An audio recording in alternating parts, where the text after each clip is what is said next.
14 times before we got married.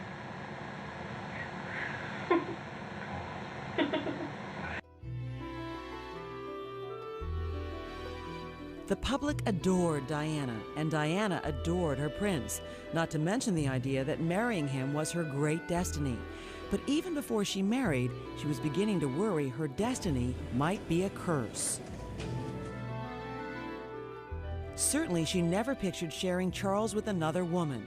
Camilla Parker Bowles was the prince's longtime girlfriend, confidant, and hunting partner in the years before Diana arrived on the scene, and she didn't exactly make herself scarce once Diana and Charles were engaged.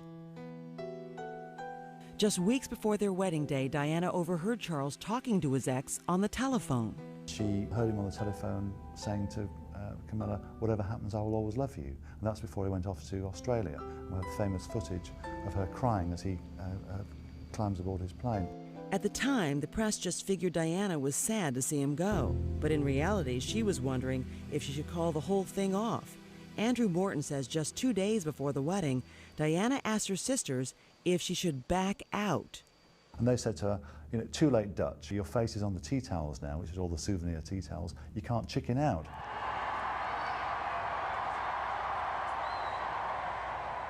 And on the day she married, whilst the eyes of the world were upon Diana, she had eyes for one woman alone, and that was Camilla Parker Bowles. And as she walked down the aisle with her father, Earl Spencer, she was looking out for Camilla, and she spotted her in the crowd. And she thought to herself as she walked down to meet Prince Charles, "I hope that relationship is now over and we can go on with our married life." Their married life did go on, at least in public. The prince and his princess bride living happily ever after, traveling around the world, bearing 2 healthy baby boys. But behind the palace walls, it was quite a different story. Endless misunderstandings led to hurt feelings, constant arguments to cold shoulders. Diana and Charles never found their stride together. It's a classic case of psychological crossed wires, because Diana couldn't give Charles what he wanted, and Charles couldn't give Diana what she wanted. 5 years into the marriage, Diana said she suspected her husband had gone back to Camilla Parker Bowles, and she confronted him about it. I remember saying to my husband, you know, why this lady around? And he said, well, I refused to be the only Prince of Wales who never had a mistress. In fact, Diana claimed Prince Philip had actually given his blessing to the affair on the eve of a royal wedding, as long as Charles gave marriage to Diana a sporting chance. My father-in-law said to my husband, if your marriage doesn't work out, you can always get back to her after 5 years, which is exactly it. I mean, for real, I knew that had happened after 5 years. I knew something was happening before that. The princess was seething, frustrated, and trapped in a life she knew was a lie. She thought that he was seeing Camilla, and she said to me, you know, jealousy, rage. I mean, she was just out of control. Even though Diana would soon take a lover of her own, her writing instructor James Hewitt, she said she still wanted to force her husband to come back to her. So she decided to go straight to the top and appeal to the Queen herself, her mother-in-law.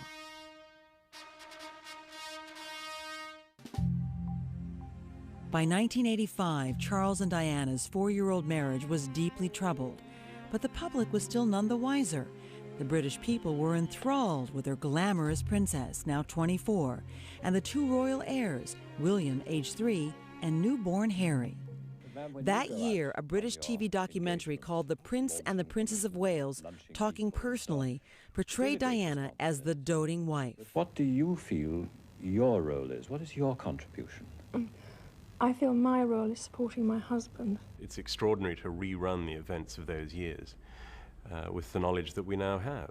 In truth, behind the scenes, the marriage was practically dead. They've been together only 3 days in the past 5 weeks. As Diana described the extent of the tension to Peter Sutherland, her voice coach, she recalled that things between her and Charles were awkward in every way. There's virtually no sexual relations between Charles. Well, there was, So, but it was odd. Very odd, but it was there. And then it fizzled out about 6 years ago. Right.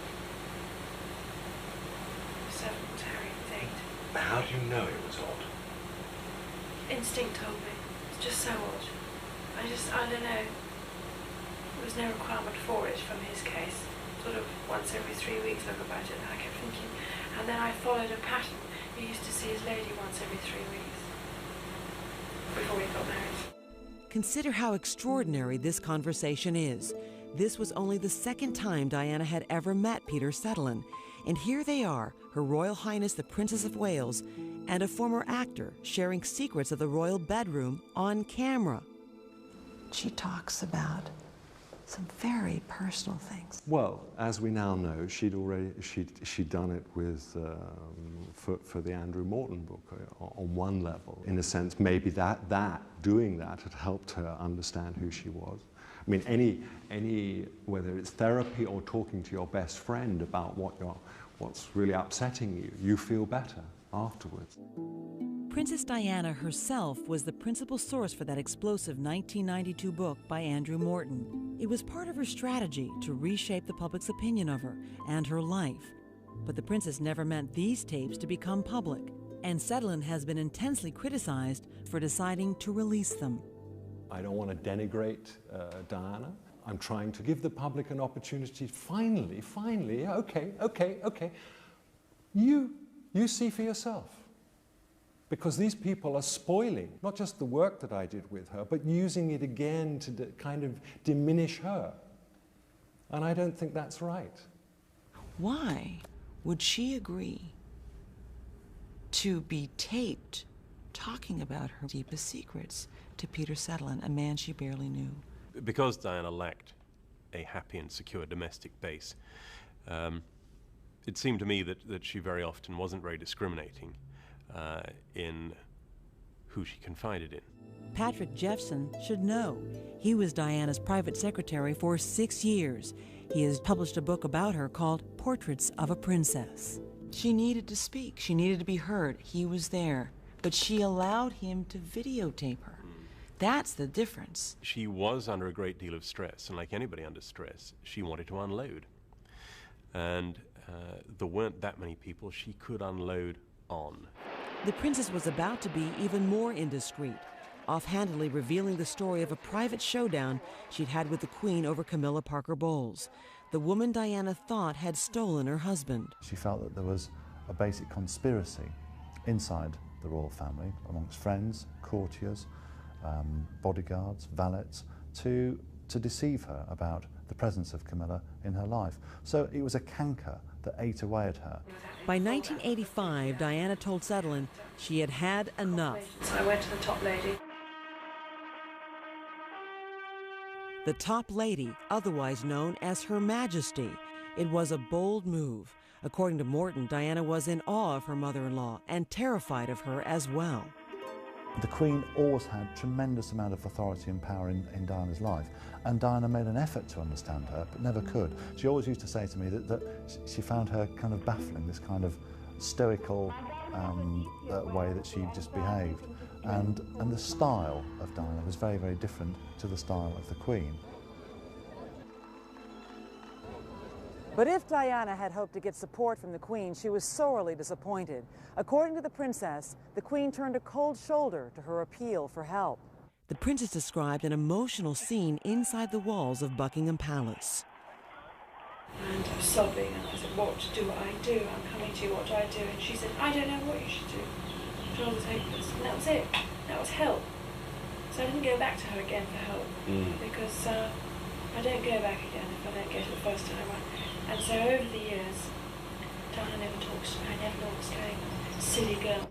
Diana said she went to the Queen and asked for help in her marriage, and she didn't get any. When Diana said that she didn't get any help from the Queen, I think we have to treat that with a pinch of salt. The way in which perhaps the senior members of the royal family tried to advise her was one which she found quite difficult to work with. Why? There was a generational difference. There was a difference of attitude, and for a lot of the time, there wasn't enough common ground. Diana was angry. She felt isolated and let down. There's just nobody to physically scream at, or someone put their arms around me, just listen. When I cry, I can't bear people to say, it can't be as bad as that, or we understand. Nobody understands unless you're the individual concerns. It had begun as a casual conversation between a speech coach and his student. By now, Diana's interview with Peter Sedlin had become an extraordinary window into the private life of one of the world's most intriguing women. It's interesting to watch her face. It's as if, watching her face, one could surmise that she is relishing, enjoying, maybe needing this attention, needing to talk about these stories. Well, the thing is, we got on, and, you know, we talked, and she would twinkle, and I was twinkling. I mean, she had a fantastic smile. So if she smiled, I would smile, she'd smile back. And so you get to a place which is, you're having a nice time. The revelations came one after another. So I took it out on myself. From a woman looking back on some of the worst years of her life. Each time I was knocked down, I came back up again. To a man she hardly knew. Why did she do it? Were these the outbursts of a frustrated and reckless woman pushed past the point of caring? Or, after so many years of emotional isolation, was Diana just relieved to have a sympathetic ear? Or maybe this. Was she so happy that she had finally broken free of a royal prison that she couldn't help talking about it? But I do feel, Peter, that I won their own game. Now. Now? But it's taken 11 years of your life. Your life. When you ask me the question... Princess Diana had started this exercise with Peter Sedlin to find her true voice. That wouldn't be easy because by now she'd spent years acting like someone else. Deep in despair, isolated, and alone in Kensington Palace, Diana still continued to play out the royal fairy tale. As she continued her story, Sedlin realized how much the double life she'd been leading had helped to bury the person she really was. When it comes to a drama, I can only sort myself out. I can't get anybody else to sort me out. How the parade she marched in public, with hospital visits, gallery openings, and grand foreign tours, was bitterly resented in private. And I think that was what many people found very difficult to appreciate about Diana. She was always smiling, but beneath that there's an awful lot of despair. And as far as I'm concerned, you know, a picture is worth 1,000 words, but it can also tell 1,000 lies. Because you're on isolation, and anything anyone says just doesn't weigh at all. She wasn't just unhappy, Diana was also ill, with a severe eating disorder. Bad as that was, Diana said the royal family added insult to injury by blaming her troubles with Charles on the bulimia, and not the other way around. And they all blamed the failure of the marriage on the bulimia, and that's taken some time to get them to think differently. I said I was rejected, I didn't think I was good enough for this family, so I took it out on myself. I said I could have gone to alcohol, which would have been obvious. I could have been anorexic, which would have been even more obvious. I decided to do a more discreet thing, which ultimately wasn't discreet, but I chose to hurt myself instead of hurting all of you. She was right that it wasn't discreet anymore. In 1986, Diana fainted at a public appearance in Canada. The one thing was, when I was bulimic, I wasn't angry because the anger, I thought, was coming out that way, and it always felt better after I'd been sick to get rid of the anger. I'd be very passive afterwards, very quiet. Actually, the anger was coming out another way, too. By the early 1990s, Diana and Charles were visibly distant, even irritated with one another. They continued to play their royal parts, but it was painfully obvious they were just acting, and not very well at that. It was becoming quite obvious to us who were working for them that it was becoming impossible to project them as a harmonious couple. Diana had finally taken steps to change things. By 1992, it had become clear to her, to Charles, and to everyone else in the royal family that the two of them needed to live separate lives. Now, working with Peter Sedlin, she was ready to take the next step, to leave behind her glassy royal image and let the real Diana shine through. Virginia, I'm only trying to highlight a problem that's going on all around the world. Not just to visit sick children, but to demand the world pay attention to them. I met children who had suffered the most horrendous injuries. Not just to record her good looks, but to listen to what she had to say. The essential thing is not to have won, but to have fought well. Her conversation with Sedlin, confronting the psychological scars from her childhood and unresolved issues from her loveless marriage, would mark the beginning of a profound transformation. You see a woman under extraordinary pressure, and despite that pressure, there's an inner strength and an inner power that she was focusing. We were beginning to focus her power, and she was finding her voice. She was finding her voice as to why she was here and what she was here to do. And it wasn't within the royal family. What started as a session to enhance her abilities as a public speaker would help Diana cast a new role for herself. Until now, she'd been famous, yet still somehow unknown. That was about to change. Minds cast a constant shadow over so much of this work. With Peter Sutherland's help, Diana was about to introduce the world to her true self and evolve into royalty's first independent modern woman, one of the most admired, influential, and best-loved icons of our time.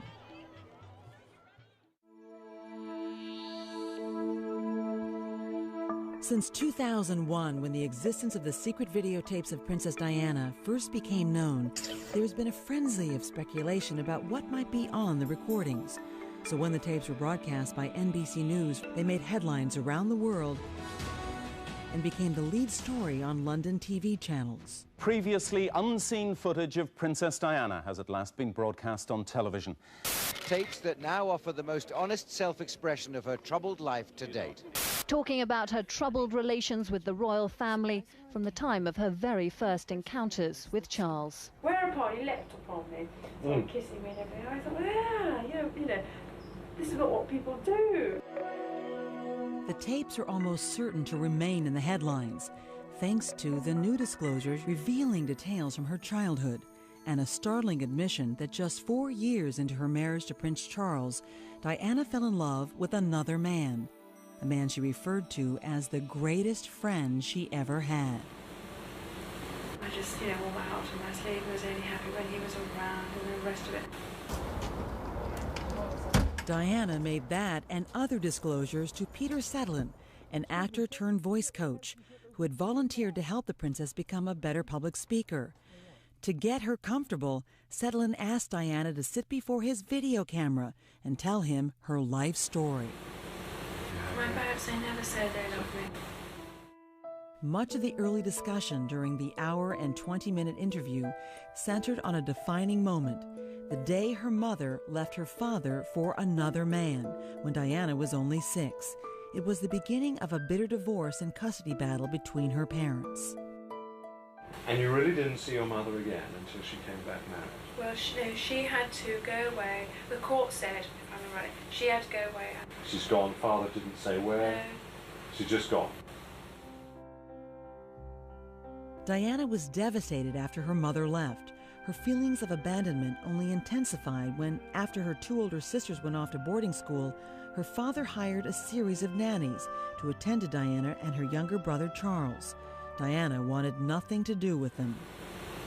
Did you just tantrum with them? I made life very difficult for them. In what way? Give me a I suspect when I was jealous of the fact that they were going to be busy with making eyes at my father, and actually we wanted his attention, I think. Looking back, that was what I was on. We used to put pins underneath her cushion of her chair, so when she sat down, she sat on a pin cushion. We hid her clothes. One of them got engaged to someone, and then I chucked her ring down the drain. I mean, it was really nasty, spiteful stuff. I was surprised. What, that she talked about it, or? That she revealed so much of her anger about it. Putting pin cushions in the chair. But what she was doing was taking me back to being a little girl, and she was just honestly saying what that little girl did and how that little girl coped with it. And in my terms, it gave me an insight into, what she was about. According to Andrew Morton, Diana's biographer, her relationships with men later in life would be profoundly affected by her relationship with her father.